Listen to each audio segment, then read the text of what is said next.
அஸ்ஸலாமு அலைக்கும் வரஹ்மத்துல்லாஹி வபரகாத்துஹு. நஹ்மதுஹு வ நுஸல்லி அலா ரசூலிஹில் கரீம். அம்மா பஅத். அளவற்ற அருளாளனும் நிகரில்லா பேர் அன்புடையவனுமாகிய அல்லாஹ்வின் திருப்பெயரை போற்றி புகழ்ந்து ஆரம்பம் செய்கிறேன். அல்லாஹ்வினுடைய அருளும் கிருபையும் நபிகள் நாயகம் ஸல்லல்லாஹு அலைஹி வஸல்லம் அவர்கள் மீதும் அவர்களின் குடும்பத்தார்கள் சஹாபாக்கள் ஏனைய நமது எல்லா மக்கள் மீதும் என்றென்றும் உண்டாகட்டுமாக. அன்பிற்கினிய சகோதர சகோதரிகளை எல்லாரும் எப்படி இருக்கீங்க? அல்லாஹுடைய பெரும் கிருபையினால் சஹருடைய உணவை உண்டு இந்த செய்திகள் எல்லாம் கேட்டுக்கிட்டு இருக்கிறோம். அல்லாஹுடைய பெரிய ரஹ்மத், அவனுடைய அருளையும் அவனுடைய கிருபையும் பெற்று எல்லா விதமான ஹைரையும் அடைந்து நோய் நொடிகள் இல்லாத சிரமங்கள் இல்லாத மறுமையிலே அவனால் நேசிக்கப்படுகிற நன்மக்களாக நம்ம எல்லோரையும் அல்லாஹ் ஆக்கி அருள் புரிவானாக. ரொம்ப சந்தோஷமாக இருக்குது. அல்ஹம்துலில்லாஹ் ஒவ்வொரு நாள் நம்மளை இந்த நிகழ்ச்சி மூலமாக பேச முடியுது, நிறைய விஷயங்களை ஷேர் பண்ண முடியுது. ஒரே ஒன்று நமக்காக அதிகமாக துவா செய்யுங்க. அல்லாஹுடைய மார்க்கத்தை சொல்லிக்கொண்டே இருக்க வேண்டும், அதன்படி அமல் செய்ய வேண்டும். எதை செஞ்சாலும் அல்லாஹ் உனக்காக நான் செய்கிறேன், இஹ்லாஸோடு நம்ம எல்லா விதமான காரியங்களையும் அமைத்து கொள்ள வேண்டும். அல்லாஹ் நம்ம எல்லோருக்கும் அதற்கான ஒரு தௌஃபீக்கை செய்வானாக, அருள் புரிவானாக. வாங்க நம்முடைய தலைப்புக்குள்ளே போகலாம்.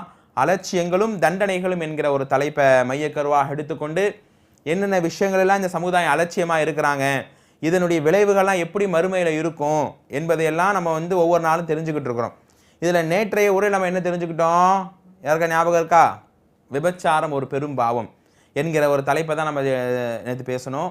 அல்லாஹ் ரப்புல் ஆலமீன் இந்த சமூக சீர்கேடுகளை விட்டும் அனாச்சாரங்களை விட்டும் அல்லாஹ் ஹராமாக்கிய காரியங்களை விட்டு நம்ம முழுமையாக அல்லாஹ் விளக்கி அவனால் எதெல்லாம் நமக்கு காண்பித்து கொடுக்கப்பட்டதோ, அல்லாஹ் எதை நமக்கு ஏவி இருக்கிறானோ அதை மட்டுமே செய்கிற நன்மக்களாக அல்லாஹ் ஆக்கி அருள் புரிவானாக.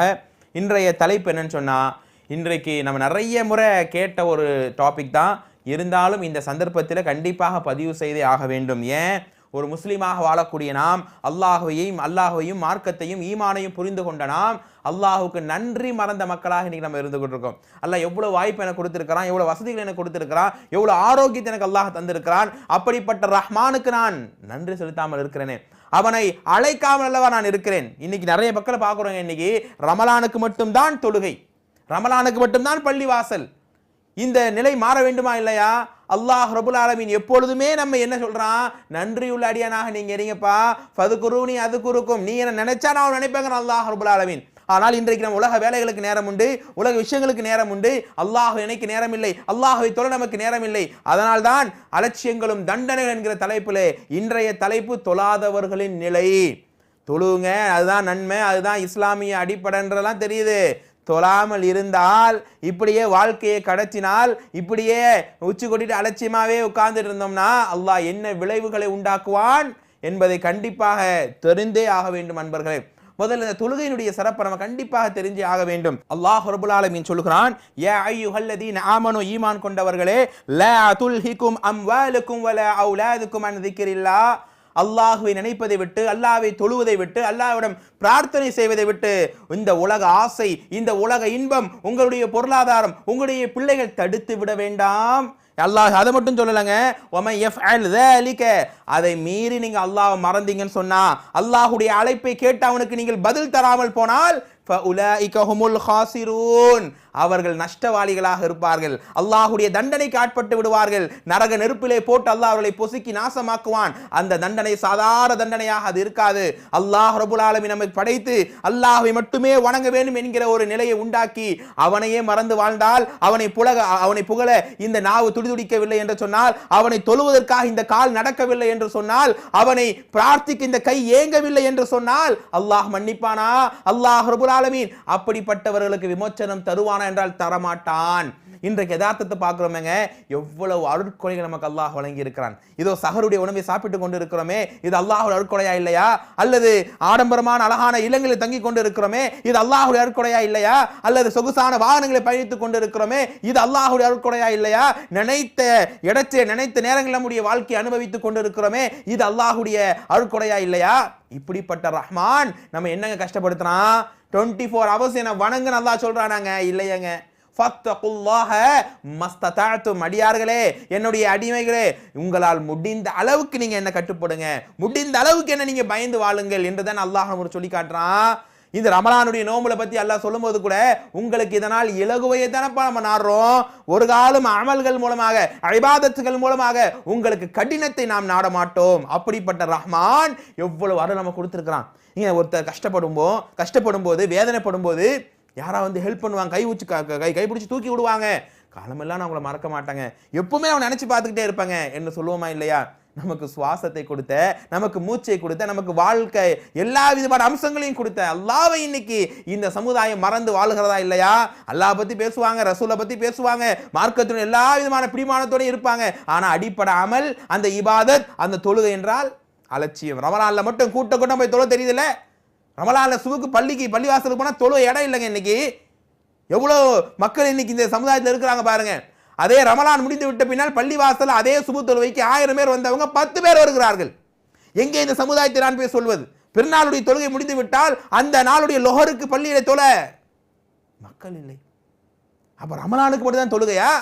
மக்கள் பத்தில ஒரு எண்ணம் இருக்குது, ரமலான்ல மட்டும் தொழுதா போதும், அதுதான் நோன்பை நிறைவேற்றி கொடுக்கும், அதுக்கப்புறம் எல்லா குத்தங்களும் எல்லாம் மன்னிச்சிருவான். இன்னும் ஒவ்வொரு நாளும் புத்தி உள்ள சிந்திக்கக்கூடிய 10 வயதை தாண்டிய அனைவரும் தொழுதுதான் ஆக வேண்டும். எந்த விதமான சலுகையும் கிடையாது. அல்லாஹ் ரப்பல் ஆலமீன் பிரயாணத்திலையும் மற்ற பெண்களுக்கும், கர்ப்பிணி பெண்களுக்கும் அல்லது மாதவிடாய் பெண்களுக்கும் எல்லா சலுகைகள் வழங்கி இருந்தாலும் கூட ஆண்களை பொறுத்த வரையில் கண்டிப்பாக எல்லா நேரம் தொழுதுதான் ஆக வேண்டும்.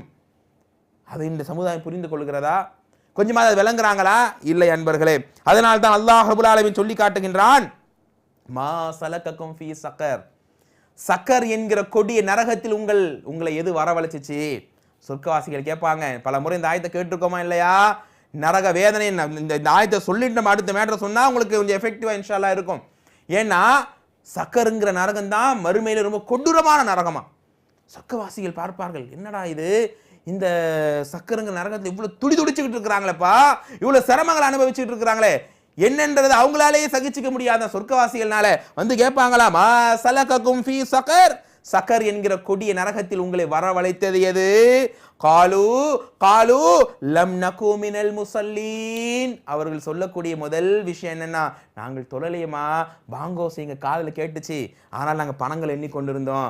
அது தொழுக ஆலிம் சாக்கள் தொழுவாங்கப்பா, அது பள்ளிவாசலையும் கெதின்றவங்க தொழுவாங்க, நமக்கு 1008 கமிட்மெண்ட் இருக்குது, 1008 ப்ரோக்ராம் இருக்குது, அதை செய்வேனா தொழுவேனா என்று அலட்சியமாக இருந்தோமே, தொழுகையில பொடுபோக்குத்தனமாக இருந்தோமே, எங்களை படைத்து எங்களுக்கு வாழ்க்கை தந்தானே அந்த ரஹ்மானை நாங்கள் வணங்காமல் இருந்து விட்டோமே என்று அந்த நாளில் சக்கர் நரகவாசிகள் புலம்புவார்களாம். வலம் நகு நுத்இமுல் மிஸ்கீன், ஏழைகளுக்கு நாங்கள் உணவளிக்கவில்லையே, வ குன்னா நஹூல் மஅல் காயிலீன், உலகத்திலே நேரங்களை போக்கிக் கொண்டு வீணாக கழித்துக் கொண்டு தவறிலேயும் ஆபாசங்களிலேயும் அழிவிலையும் நாசத்திலேயும் கழித்துக் கொண்டிருந்தார்களே, அவர்களோடு நாங்களும் சேர்ந்து கழித்துக் கொண்டிருந்தோம், அல்லாஹ்வை மறந்து விட்டோமே என்று அவர்கள் அல்லாஹ் ரப்பல் ஆலமீனுடைய அந்த அருட்கொடைகளை நிராகரித்ததனுடைய விளைவுகளை வெளிப்படுத்துவார்கள். அப்ப இந்த இடத்துல அவங்க சொல்ற முதல் விஷயம் என்ன? நாங்க தொழுகையாளியாக இல்லையேமா, நாங்க அல்லாஹ்வுக்கு கட்டுப்படலையே, அல்லாஹ் ரப்பல் ஆலமீனை வணங்க எங்களுக்கு நேரம் கொடுக்கப்பட்டும் அல்லாஹ்வுடைய அருட்கொடையை நாங்கள் சுவைத்துக் கொண்டும் அதை நாங்கள் புரியாமல் அல்லவா நாங்கள் இருந்தோம் என்று புலம்புவார்களே. இந்த புலம்பல் நான் புலம்பக்கூடாது, என்னுடைய தாய் புலம்பக்கூடாது, என்னுடைய தந்தை புலம்பக்கூடாது, என்னுடைய அண்ணன் புலம்பக்கூடாது, தம்பி புலம்பக்கூடாது, மனைவி புலம்பக்கூடாது, என்னுடைய பிள்ளைகள் புலம்பக்கூடாது என்கிற அந்த ஏக்கமும் தவிப்பும் வருவதற்காகத்தான் இன்றைய தலைப்பு தொழாதவனின் நிலை. சக்கருங்கிற நரகம் சாதாரண நரகம் அல்ல. ஒரு வீரமா ஆவேசமா பேசிட்டு போயிடலாம், அந்த நரகத்தினுடைய எஃபெக்ட் சாதாரணமாக இருக்காது, நரகத்திலேயே கொடிய நரகமாக அது இருக்கும் என்று சொன்னால் ஏன் இந்த சமுதாயம் இன்னும் விளங்காம இருக்குதுங்க? இன்னைக்கு பள்ளிவாசல்ல தொலை போங்கன்னு சொன்னா அதெல்லாம் எங்களுக்கு தெரியும், உங்க வேலையை பார்த்துட்டு போங்க என்று சொல்ற இந்த வாய் கொஞ்சமா அல்லாஹ்வை துதிக்கக்கூடிய ஒரு வாயாக இப்போது மாறப்போகிறது. அல்லாஹ்வை நினைக்க நேரம் இல்லை, அல்லாஹ்வை வழிபட நேரம் இல்லை, இவர்களுக்கு எல்லா விதமான சுகமும் வேணும், எல்லா விதமான அருட்களை எல்லாம் கொடுத்து கொண்டே இருக்க வேண்டும். என்ன நியாயம் இது? 5 வேளை தொழுகிற என்ன கஷ்டம் நான் கேட்கிறேன், என்ன இழப்பாயிர போது? 1 மணி நேரம் ஆகுமா ஒரு நாளைக்கு? இந்த நிகழ்ச்சி எத்தனை பேர் பார்த்துக்கிட்டு இருக்கிறீங்க? எத்தனை பேர் 5 வேளை ரமலான்ல விடுங்க, ரமலான் அல்லாத காலம் நான் தொழுது கொண்டு தான் இருக்கிறேன், பள்ளிவாசல்ல போய் தான் நான் தொழுகிறேன் என்ன யாரா சொல்ல முடியுமா?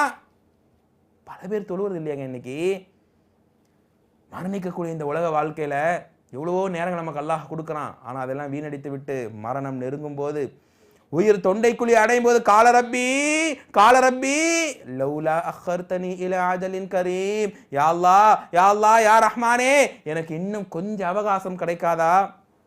நான் தொழுகைக்கு என்னை ஆட்படுத்தி இருப்பேனே ரப்பே, எனக்கு இன்னும் ஒரு ஃபஜ்ருடைய தொழுகை கிடைக்காதா யா அல்லாஹ் என்று அந்த அடியான் அந்த நேரத்தில் கதறுவானே, அந்த நேரத்தில் சுதாரித்துக் கொள்ள போகிறோமா? வேண்டாம் மக்களே, வேண்டாம் தோழர்களே, வேண்டாம் தாய்மார்களே. அல்லாஹ் இதோ ரமலான் நம்மை பியூராக்குவதற்காக, நம்ம இன்னும் ஈமானியமாக மக்களாக மாற்றுவதற்காக ஒரு பெரிய வாய்ப்பாக இதை கொடுத்திருக்கிறான். எப்படி ரமலானில் 5 வேளை தொழுகிறோமோ, எப்படி ரமலான் அல்லாஹ் அல்லாஹ் என்று அல்லாஹ்வை புகழ்பாடி கொண்டிருக்கிறோமோ, எப்படி இந்த ரமலானில் அல்லாஹ்வுக்காக நம்மளையே ஒப்படைத்துக் கொள்கிறோமோ, அதை போல இன்றைக்கு இதோ இந்த நாள் நீங்கள் முடிவெடுங்கள். அல்லாஹ்வே உனக்காக நான் ஒரு காலம் இனி தொழுகையை நான் மிஸ் பண்ண மாட்டேன். தொழுகையினுடைய சட்டங்களை தெரிந்து கொள்வேன், குர்ஆனிலே வரக்கூடிய துஆக்களை படித்துக் கொள்வேன். இனி என்னுடைய வாழ்க்கை மாறப் போகிறது யா அல்லாஹ். இதோ நான் உன்னுடைய அருளால் உன்னுடைய ரஹ்மத்தால் பேசுகிறேன் யா அல்லாஹ். இனி பாங்கோசை கேட்டால் என்னுடைய கால் ஆட்டோமேட்டிக்காக தொழுகைக்கு நடந்து செல்லும் யா அல்லாஹ். என்னுடைய உள்ளம் உன்னை அழைப்பதற்காக, உன்னை இடத்திலே பிரார்த்தனை செய்வதற்காக ஒவ்வொரு நாளும் ஒவ்வொரு வக்திலும் ஏங்கிக் கொண்டிருக்கும் ரஹ்மானே என்பதை கண்ணீர் மல்க அல்லாஹ்வுடைய சன்னிதானத்தில் இதோ இங்கு நீ ஒப்படைத்தால் அல்லாஹ் நம்மை பாதுகாப்பான். அல்லாஹ்வுடைய அருளையும் அல்லாஹ்வுடைய பாசத்தையும் அல்லாஹ்வுடைய நேசத்தை நமக்கு நிச்சயமாக அல்லாஹ் ரப்பல் ஆலமீன் தருவான். அதை விட்டுவிட்டு ரமலான் முடிந்து விட்ட பின்னால் பழைய கூடி கதவை தடை என்கிற ஒரு பெயரில் பழைய அலட்சியங்களுக்கு சென்றால், பழைய குற்றங்களுக்கு சென்றால், பழைய ஆபாசங்களுக்கு சென்றால், தொழுகையின் பக்கமோ பள்ளியின் பக்கமோ குர்ஆனின் பக்கமோ ஹதீஸின் பக்கமோ அல்லாஹ்வின் பக்கமோ ரசூல் பக்கமோ திரும்பாமல் ஷைத்தானின் பக்கம் திரும்பினால், அல்லாஹ்வுடைய தண்டனையை அலட்சியமாக கருதினால், அந்த தண்டனை அந்த விதமான அலட்சிய உலகத்தோடு முடியும் என்று நினைக்காதீர்கள். அல்லாஹ் பாதுகாக்க வேண்டும். அல்லாஹ் பாதுகாத்தவர்களை தவிர தொழாதவர்கள் அல்லாஹ் ஒரு காலம் மறுமையில ஏறெடுத்து பார்க்க மாட்டான். அல்லாஹ் நம்ம எல்லோரையும் பாதுகாக்கட்டும். அன்பர்களே, இப்படிப்பட்ட இந்த தொழுகையில எவ்வளவு பிடிமானமாக நான் இருக்கணும், அந்த உள்ளம் ஈர்ப்பாகணுமா இல்லையா? பள்ளிவாசலுக்கு சில போவுங்க, 80 வயது முதிர்ந்தவர்கள் நடக்க முடியாது, உண்மையில சொல்ல நடக்க முடியல அவரால். இருந்தாலும் நடந்து கம்பை ஊண்டி கொண்டு பள்ளிவாசலுக்கு வந்து தொழுகிறார். நம்ம பைக்கில் உட்காருங்க, நம்ம வீட்டில் விட்டுறணுவோ, இல்லை நான் நடக்கிறேன். நடக்கிறதுனாலே ஒரு நன்மை எனக்கு கிடைக்குதா இல்லையா? இன்னைக்கும் நாளைக்கும் நம்ம இருக்கிறோம், நாளைக்கு என்னால் தொழுகை எனக்கு வாய்ப்பு கிடைக்குமா என்று நான் ஏங்குகிறேன் என்று அந்த வயது முதிர்ந்தவர் சொல்லும்போது நம்முடைய கன்னத்திலே அறைவதை போல அந்த வார்த்தைகள் இருந்தது. ஆனால் இன்றைக்கு உடல் ஆரோக்கியம் இருந்தும் துடிதுடிப்பு இருந்தும் அல்லாஹ்வை வணங்குவதற்கான எல்லா சாத்தியக்கூறுகள் இருந்தும் ஏன் இந்த சமுதாயம் இன்னும் அல்லாஹ்வை வணங்க தயங்குகிறது? ஏன் இன்னும் தொழுகையில் அலட்சியம் காட்டுகிறது? பணம் வந்தா போதுமா, புகழ் வந்தா போதுமா, பதவி வந்தா போதுமா, அந்தஸ்துகள் வந்தா போதுமா, அதை கொடுத்து அல்லாஹ்வை ஏன் மறக்கிறோம் இந்த சமுதாயத்தில்? அல்லாஹ்வை மறந்தால் அல்லாஹ்வுடைய சன்னிதானத்தில் எப்படிப்பட்ட விளைவுகளையும் நாசத்தையும் இந்த சமுதாயம் சந்திக்கும் என்பதை இன்றைக்கு இந்த மக்கள் உணரப்போகிறார்கள். தொழுகையை குறித்தும் தொழுகையினுடைய அம்சங்களை குறித்தும் குர்ஆனிலும் ஹதீஸிலும் ஏகப்பட்ட ஆயத்துகளையும் ஏகப்பட்ட விளக்கங்களையும் பார்க்க முடியாது. கேட்டுதான் நம்ம சமுதாயம் திருந்துமா? திருந்தவில்லை நண்பர்களே.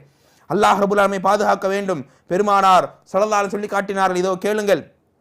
மன் தரக்க ஸலா முத்தஅம்மிதன், யார் வேண்டுமென்றே ஒரு தொழுகையை விட்டால், நீ நம்மள பல பேர் வேணும்னு தொழுகை விட்டுக்கிட்டு இருக்கிறாங்க, அப்படி விட்டால் ஃபக்கத் பரிஅத் மின்ஹு திம்மத்துல்லாஹ், அல்லாஹ்வுடைய பாதுகாப்பை விட்டு அவன் விலகி விடுகின்றான்.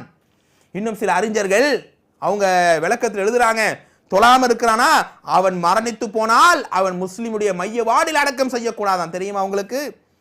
ஒரு தொழாம இருக்கிறான்னு சொன்னா அவனுக்கு ஜனாசா தொழுகை வைக்க கூடாதாம். இப்படி எல்லாம் அவர்கள் தஃப்சீர் எழுதி வைத்திருக்கிறார்கள். ஆனால் பெருமானார் சொல்கிறார்கள், என்ன சொல்றாங்க? மன் தரக்க ஸலாத்தன் மக்தூபத்தன் முத்தஅம்மிதன் ஃபக்கத் பரிஅத் மின்ஹு திம்மத்துல்லாஹி அஸ்ஸ வஜல், கடமையான தொழுகை யார் தொழவில்லையோ அல்லாஹ்வுடைய பாதுகாப்பு கிடைக்காது என்று சொன்னால் யாரிடத்தில் போய் உதவி கேட்பீர்கள்? யாரிடத்தில் போய் உங்களுடைய தேவைகளை நீங்கள் சொல்லுவீர்கள்? யாரிடத்தில் உங்களுடைய ஆசைகளை நீங்கள் சொல்லிக் கொண்டிருப்பீர்கள்? அல்லாஹ் ரப்பல் ஆலமீன் என்னை வணங்காமல் போனவனுக்கு, என்னை துதிபாடாமல் போனவனுக்கு நான் பாதுகாப்பு தரமாட்டேன், எந்த விதமான அருளையும் தரமாட்டேன் என்று அல்லாஹ் உதாசீனப்படுத்துகிற பாவிகளாக தொழுகை இல்லாத பாவிகள் இருக்கிறார்களே, அந்த தொழுகையில் இன்னுமா அலட்சியம், இன்னுமா தாமதம். எத்தனை சகோதரிகள் போன் போட்டு அழுகுறாங்க தெரியுமா? ஆலிம்சா, நான் எவ்வளோ சொல்றேன், எங்க வீட்டில் என் பையன் தொழ மாட்டேங்கிறான், என்னுடைய கணவர் தொழ மாட்டேங்கிறாரு, நீங்களாவது கொஞ்சம் பேசுங்க. எல்லாத்திற்கும் குறைதான். எல்லாரும் என்ன பண்றோம்? எல்லாரும் பக்கம் எல்லாரும் 100% சுத்தம் சொல்ல முடியாது. எல்லாரும் தடுமாறதான் செய்வோம். ஆனால் ஒரு கட்டத்திலே சுதாரித்துக் கொள்ள வேண்டும். ஆஹா, எனக்கு மரணம் வரும், குல்லு நஃப்ஸின் தாயிகத்துல் மவுத், ஒவ்வொரு ஆத்மாவும் அதிபயங்கரமான மரணத்தை சுவைத்தே தீருமே. அந்த நாளிலே அல்லாஹ் என்னை பொருந்திக் கொள்ள வேண்டுமானால் நான் தொழுகையாளியாக இருக்க வேண்டுமே. என்னையும் ஒரு நாள் ஜனாசாவாக போட்டு வைப்பார்கள், ஒரு கம்பிக்குள்ளே வைத்து என்னை அடக்கி விடுவார்கள். நான் பெரிய காரிலே பயணித்திருக்கலாம், பெரிய பங்களாவிலே வாழ்ந்திருக்கலாம், சொகுசான இடங்கள் என்னுடைய வாழ்க்கை அமைந்திருக்கலாம். ஆனால் ஒரு நாளிலே கபூர் குழியிலே வைத்து என்னை அடக்கம் செய்வார்களே, அதற்கு முன்னால் எனக்கு தொழுகை நடத்துவார்கள், ஜனாசா தொழுகை. அந்த தொழுகைக்கு பேர் அந்த நாளில் நம்மால் தொழ முடியாது தோழர்களே. நம்மால் தக்பீர் சொல்ல முடியாது, நம்மால் துதிபாட முடியாது. நமக்காக மற்றவர்கள் தக்பீர் சொல்லிக் கொண்டிருப்பார்கள், நமக்காக மற்றவர்கள் துவா செய்து கொண்டிருப்பார்கள். அந்த நாளிலே மீண்டும் நான் வீட்டுக்கு செல்கிறேன், மீண்டும் இதே பள்ளியில் யா அல்லாஹ் எனக்கு ஒரே ஒரு வக்து தொழுகை கிடைக்க நேரம் கிடைக்காதா என்று அழுதாலும் புலம்பினாலும் துடித்து கதறினாலும் அல்லாஹ் அவகாசத்தை வழங்குவானா? ஒரு வக்து தொழுகை இன்னைக்கு சர்வ சாதாரணமாக அலட்சியப்படுத்துகிறோமே. கடையை காரணம் காட்டி, வியாபாரத்தை காரணம் காட்டி, வெளியே போகுவதை காரணம் காட்டி, மற்ற உலக ஆதாயத்திற்காக, எந்த நோக்கத்திற்காக ரஹ்மான் படைத்தானோ அந்த நோக்கத்தையே மறந்து வாழ்கிறார்களே, அவர்களுக்கு அல்லாஹ்வுடைய ரசூல் சொன்னார்கள், அப்படிப்பட்ட தொழுகையை இல்லாத பாவிகளுக்கு அல்லாஹ் ரப்புல் ஆலமீன் என்ன செய்வான்? அவனுடைய பாதுகாப்பையே இல்லாமல் அல்லாஹ் ரப்புல் ஆலமீன் ஆக்கி விடுவான். இன்னொரு செய்தியும் பெருமானார் சொன்னார்கள் ஸல்லல்லாஹு அலைஹி வஸல்லம், அல் அஹதுல் லதி பைனனா வ பைனஹும் அஸ்ஸலா, முஸ்லிமுக்கும் முஸ்லிம் அல்லாதவனுக்கும் உள்ள தொடர்பே இந்த தொழுகை தான். ஃபமன் தரக்கஹா ஃபக்கத் கஃபர. நம்மை பார்த்து ஒரு காஃபிர்ன்ட்டாங்கன்னா இவ்வளோ கொந்தளிப்போம். இன்னைக்கு பெயருக்கு முஸ்லிம், பெயருக்கு அப்துல்லா, பெயருக்கு அப்துல் ரஹ்மான், பெயருக்கு ஃபாத்திமா, பெயருக்கு ஆயிஷா, பெயர் மட்டும் முஸ்லீமாக இருந்தால் போதாது. அல்லாஹ் நம்முடைய உள்ளத்தை பார்க்கிறான், நம்முடைய எண்ணங்களை பார்க்கிறான். அந்த இதயம் துடிக்கணுங்க. தொழுகை நேரம் ஆயிப்போச்சு, ஆஹா என் ரஹ்மான் என்னை அழைக்கிறானே. யார்? தாய் அழைக்கவில்லை, தந்தை அழைக்கவில்லை, முதலாளி அழைக்கவில்லை, கவர்னர் அழைக்கவில்லை, என்னை படைத்த அல்லாஹ் எவனை துதி பாடுவதற்காக அழைக்கிறான். இதோ நான் ஓடி வந்து விட்டேன் யா அல்லாஹ், எனக்கு உன்னுடைய அருள் முக்கியம் யா அல்லாஹ், எனக்கு உன்னுடைய பாசம் முக்கியம் யா அல்லாஹ் என்று அல்லாஹ்வுடைய அழைப்புக்காக ஓடி சொல்கிறோமே, அவர்தான் உண்மையான முஃமினாக அல்லாஹ் ரப்பல் ஆலமீன் பார்க்கிறான். அதை விட்டு தொழுகை விட்டுட்டாங்கன்னா, தொழுகையில் அலட்சியமாக இருந்தாங்கன்னு சொன்னா அவர்கள் முஃமினே இல்லை என்று பெருமானார் சொல்லுகிறார்கள். பைனல் ஆபதி வ பைனல் குஃப்ரி தர்க்குஸ் ஸலா, முஸ்லிம்களுக்கும் காஃபிர்களுக்கும் உள்ள வேறுபாடே இந்த தொழுகை விடுவதுதான் என்று பெருமானார் சொன்னார்கள். அப்படிப்பட்ட இந்த தொழுகை, அப்படிப்பட்ட இந்த ஈமானிய உணர்வை என்றைக்கு நாம் சரியானவர்களே பின்பற்ற போது என்பதற்காக தயவு செஞ்சு யோசித்து பாருங்கள் அன்பர்களே. அது மட்டுமல்ல, பெருமானார் ஸல்லல்லாஹு அலைஹி வஸல்லம் நிறைய சந்தர்ப்பங்கள் நமக்கு சொல்லித் தருவார்கள். தொழுகை என்பது உங்களுடைய வாழ்க்கையினுடைய பெரிய அஸ்திவாரமாக இருக்கிறது, பெரிய கண் குளிர்ச்சியாக அது இருக்கிறது. அல்லாஹ் ரப்பல் ஆலமீன் சொல்வான் 30வது அத்தியாயத்தின் 16வது வசனம், ஃபஅம்மல்லதீன ஆமனு வ ஆமிலுஸ் ஸாலிஹாத் ஃபஹும் ஃபீ ரௌலத்தின் யுஹ்பரூன். ஈமான் கொண்டு நற்காரியங்கள் செய்து தொழுகையில் நாட்டி யார் அல்லாஹ்வுக்காக தங்கள் ஈமானை நிரூபிக்கிறார்களோ, யா அல்லாஹ் இந்த கை கால் நீ கொடுத்த வாழ்க்கை, இந்த சுவாசம், இந்த உயிர், இந்த எல்லா விதமான ஆரோக்கியம் நீ தந்த அருட்கொடை யா அல்லாஹ், இதை உனக்காக உன்னுடைய அருளுக்காக நான் அர்ப்பணிப்பேன் என்று யார் ஓடி வருகிறார்களோ, ஃபஹும் ஃபீ ரௌலத்தின் யுஹ்பரூன், அவர்களுக்கு அல்லாஹ் மகிழ்வூட்டுகிற, சந்தோஷப்படுத்துகிற, குதூகலப்படுத்துகிற, ஆனந்தப்படுத்துகிற ஒரு பெரும் வாழ்க்கை அல்லாஹ் தருவான். அந்த வாழ்க்கையை தான் தட்டி கழித்து விட்டு தூர எரிந்து விட்டு இந்த சமுதாயம் பணம், புகழ், ஆசை, உலகம் என்று ஓடிக்கொண்டிருக்கிறார்களே. உலகம் வேணுங்க, சம்பாதிக்கணுங்க, பணம் வேணுங்க, ஆனால் அல்லாஹ் மறந்து விட்டு இந்த சமுதாயம் பாங்கோசை கேட்டுக்கொண்டிருக்கும், பள்ளிவாசலுக்கிலே கடை இருக்கும், பணங்களை எண்ணிக்கொண்டிருப்பார், அல்ஹம்து ஓதுவார் கேட்காது, சூரத்துல் ஃபாத்திஹாவிற்கு அப்புறம் துணை சூரா ஓதுவார், அது காதிலே கேட்காது, சலாம் கொடுக்கிற வரையில் காதில் கேட்காமல் அப்படியே கடையில எண்ணி பணங்களையும் நோட்டுகளையும் எண்ணிக்கொண்டிருந்தால் அல்லாஹ் ஒரு நாளிலே இந்த கையில துடிதுடிப்பை தரமாட்டான், இந்த காலிலே வேகத்தை தரமாட்டான். அந்த நேரத்திலே தொழ ஆசைப்பட்டாலும் அது முடியாது. அதுதான் மரணம், அதுதான் மன்னரை வாழ்க்கை, அதுதான் மறுமையினுடைய வாழ்க்கையும் கூட. நாம் நிறைய ஹதீஸிலே படித்திருக்கிறோமே, மறுமையினுடைய நாள், எந்த நாளிலே தாய், தந்தை, உறவுகள், நண்பர்கள் நமக்கு பயன் தர மாட்டார்களோ, தாயை பார்த்து தந்தை ஓடுவார், தந்தையை பார்த்து மகன் ஓடுவார், மகனை பார்த்து குடும்பங்கள் ஓடுமே, அந்த நேரத்திலே முதல் கேள்வி என்ன அல்லாஹ் கேட்பான்? தொழுகையை குறித்து தான் அல்லாஹ் கேட்பான். இந்த முகத்தை வைத்து அல்லாஹ்விடத்திலே பதில் சொல்ல முடியும். யா அல்லாஹ் நான் ரமலானுக்கு மட்டும் தொழுதேன், யா அல்லாஹ் நான் இரவு நேர தொழுகையில் தஹஜ்ஜுத் நேர தொழுகை மட்டும் ரமலான்ல மட்டும் தொழுதேன், யா அல்லாஹ் நான் பெருநாளுக்கு தான் தொழுவேன், யா அல்லாஹ், யா அல்லாஹ் நான் வந்து எப்போ வந்து ஜிம்மாக்கு கூட நான் தொழுவேன், யா அல்லாஹ். இப்படி சொன்னால் அல்லாஹ் எப்படிப்பட்ட தண்டனை உண்டாக்குவார் என்று உங்களுக்கு தெரியுமா? மா சலகக்கும் ஃபீ ஸகர் லம் நகு மினல் முஸல்லீன், நாங்கள் தொழுகையாளியா இல்லையம்மா என்று அங்கலாய்ப்படுவார்கள், என்று ஆவேசப்படுவார்கள். உலகத்தில் தொழுதிருக்கலாமே, அல்லாஹ் கட்டுப்பட்டு வாழ்ந்திருக்கலாமே, அப்படிப்பட்ட தொழுகை இல்லாததனால் தான், தொழுகையினுடைய அந்த ஒரு பிடிமானம் இல்லாதனால தான் இந்த சமுதாயம் தவறுக்கு போகுது, ஹராமில போகுது, வட்டியில போகுது, விபச்சாரத்தில் இன்னைக்கு போய் கொண்டிருக்கிறது. அல்லாஹ் எச்சரிக்கிறான். 29வது அத்தியாயம் 45வது வசனம், இன்னஸ் ஸலாத்த தன்ஹா அனில் ஃபஹ்ஷாய் வல் முன்கர், நிச்சயமாக நீங்கள் தொழுகையாளிகளாக இருந்தால், அல்லாஹ்வுடைய அழைப்பை கேட்டு பள்ளிவாசலுக்கு ஓடோடி நீங்கள் சென்றால், யா ரஹ்மானே, யா ரப்பே, யா ரஹ்மர் ரஹீமீன், நீ அழைத்தால் நான் ஓடி வருவேன் யா அல்லாஹ் என்று ஓடி போனால் அல்லாஹ் உங்களை பாவம் செய்ய வழிவகுக்க மாட்டான். அசிங்கத்து நமக்கு அல்லாஹ் அவங்க போகாம தடுத்துருவான், ஆபாஸ் நமக்கு நெருங்க விடாம அல்லாஹ் பாதுகாத்துருவான். அவனுடைய அருளால் அவருடைய வானருடைய அந்த ரெக்கைகளால் அல்லாஹ் நம்மை பாதுகாத்து பாதுகாத்து அழகுபடுத்துவான். தோழர்களே, தாய்மார்களே, இப்படிப்பட்ட தொழுகையவா நாம் இன்றைக்கு அலட்சியப்படுத்திக் கொண்டிருக்கிறோம்? இப்படிப்பட்ட தொழுகையில இன்னுமா நாம் தாமதித்துக் கொண்டிருக்கிறோம்? இதோ இன்றைக்கு முடிவெடுங்கள் தோழர்களே, தாய்மார்களே. இனி என்னுடைய வாழ்க்கையில் அல்லாஹ் முக்கியம். என்னுடைய ரஹ்மானுக்காக இனி என்னுடைய கால் பள்ளிவாசல் நடந்து கொண்டே இருக்கும். அல்லாஹ்வை இந்த வாய் புகழ் பாடிக்கொண்டே இருக்கும். என்னுடைய காதிலே பாங்கோசை கொடுக்கப்பட்டால் கேட்கப்பட்டால் ஓடோடி நான் சென்று அந்த ரஹ்மானுக்காக நான் என்னுடைய தலையை சிரம் பண்ணியும் என்பதை நிரூபித்து காட்டினால் அல்லாஹ் நமக்கு வெற்றியை தருவான். அதை மீறியும் அலட்சியமாக இருந்தால், பொடுபோக்குத்தனமாக இருந்தால், அல்லாஹ்வுடைய விஷயத்திலே தொழுகையிலே இன்னும் நம்ம கேர்லெஸ் போய்கிட்டு இருந்துச்சுன்னு சொன்னா அல்லாஹ் நம்மை பாதுகாக்க வேண்டும். அன்பர்களே, நிச்சயமாக நம்முடைய எல்லா விதமான குற்றங்களையும் அல்லாஹ் ரப்பல் ஆலமீன் மன்னிக்க கூடியவனாக அவன் இருக்கிறான். அன்றைக்கு வாழ்ந்த சில மக்கள் இருந்தாங்க, நாளைக்கு தொழுகையில கேரள தொழுகிறாங்க, ஆனால் பயபக்தி இல்லாமல் தொழுகிறாங்க, சுண்ணத்து இல்லாமல் தொழுகிறாங்க. இந்த மாதிரியான அலட்சியங்களை கண்டிப்பாக சரி பண்ணி ஆகணுங்க. அதனால் நான் இன்னைக்கு இந்த தலைப்பை முடிக்கலாம்னு நினச்சோம். அதனால் நாளைக்கு அந்த தொழுகையில் என்னென்ன அலட்சியங்கள் இருக்குது, சுண்ணத்து நஃபில ஏன் பொடுபோக்குத்தனமாக இருக்கிறாங்கன்றத நாளைக்கு இந்த தலைப்பை நம்ம இன்ஷா அல்லாஹ் தொடரலான்னு இருக்கிறோம். எனவே இன்னைக்கு பார்த்த வரைக்கும் இந்த தொழுகை தான் நம்ம ஈமானுடைய அடிப்படை. அல்லாஹ் ரப்பல் ஆலமீன் குர்ஆன் சொல்லும்போது அகீமுஸ் ஸலாத்த வ ஆத்துஸ் ஸகாத், தொழுகை நிலைநாட்டுங்கள், ஜகாத்தை வழங்குங்கள் என்று அல்லாஹ் சொல்லாத இடம் இல்லையங்க. எத்துணை இடத்தில் அல்லாஹ் ரப்பல் ஆலமீன் சொல்லுகிறான். எத்துணை இடத்திலே தொழுங்கப்பா தொழுவுங்கப்பா தொழுவுங்கப்பான் எத்தனை பேர் கேட்கிறோம்? இன்றைக்கும் ஆச்சரியமாகத்தான் இருக்கு. நமக்கெல்லாம் அல்லாஹ் அருள் செய்திருக்கிறான். ஒரு வக்து தொழுகை விட்டு விட்டால் உள்ளம் பதறுகிறது, தவிக்கிறது. ஆஹா, ஒரு வக்து போயிருச்சேமா, ஆஹா ஜமாத்து போயிருச்சே, ஆஹா பள்ளிக்கு போக முடியாதுன்னு சொல்லி கதறுவார்கள். ஆனால் சில ஜென்மங்கள் இருக்கிறது, எல்லாத்தையும் வாய்க்கிலேயே பேசுவாங்க, ஆனா பள்ளிவாசல் போனா தலையை சொரிஞ்சிட்டு உட்காருவாங்க.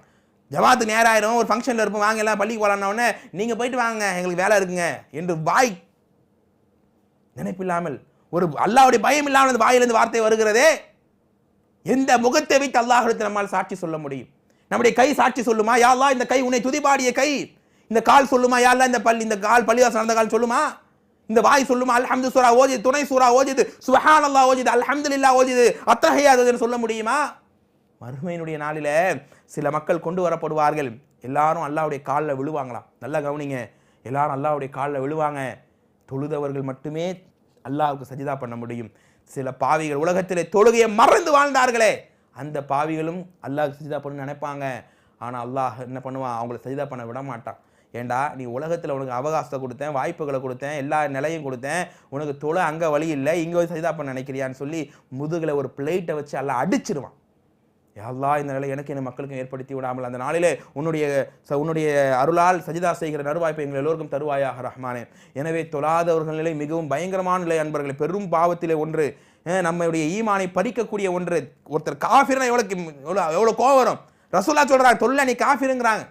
இதை கேட்டு நாம் திருந்தாமல் போனால் அல்லாஹ் நம்மை பாதுகாக்க வேண்டும் அன்பர்களே. எனவே நாம் இன்னைக்கு தொழுகையில் நிறைய பேர் ரமலான் காலங்களில் மட்டும் கொஞ்சம் தொழுதாக போதாது, எல்லா உயிர் பிரிகிற கடைசி நொடி வரையில் நான் தொழுவேன், அந்த தொழுகையில் கரெக்டாக இருப்பேங்கிற நிலைப்பாடோடு இருந்தால் நிச்சயமாக நமக்கு அல்லாஹ் வெற்றியை தருவான். அதில் அலட்சியமாக இருந்தால் தண்டனைக்கு தண்டனை அல்லாஹ் தருவான். நம் எல்லோரையும் அல்லாஹ் பாதுகாத்து ஈமான் உணர்வோடு வாழ்ந்து இனி இந்த நொடியிலிருந்து நான் மரணிக்கிற கடைசி நொடி வரையில் இன்ஷா அல்லாஹ் உனக்காக நான் ஒவ்வொரு வக்து தொழுகையை நான் சரியாக பின்பற்றுவேன் என்கிற உறுதிமொழியோடு இந்த நாளுடைய செய்தியை முடிக்கலாம். வாஹிர் தஅவானா அனில் ஹம்துலில்லாஹி ரப்பில் ஆலமீன். அஸ்ஸலாமு அலைக்கும் வரஹ்மத்துல்லாஹி வபரகாத்துஹு.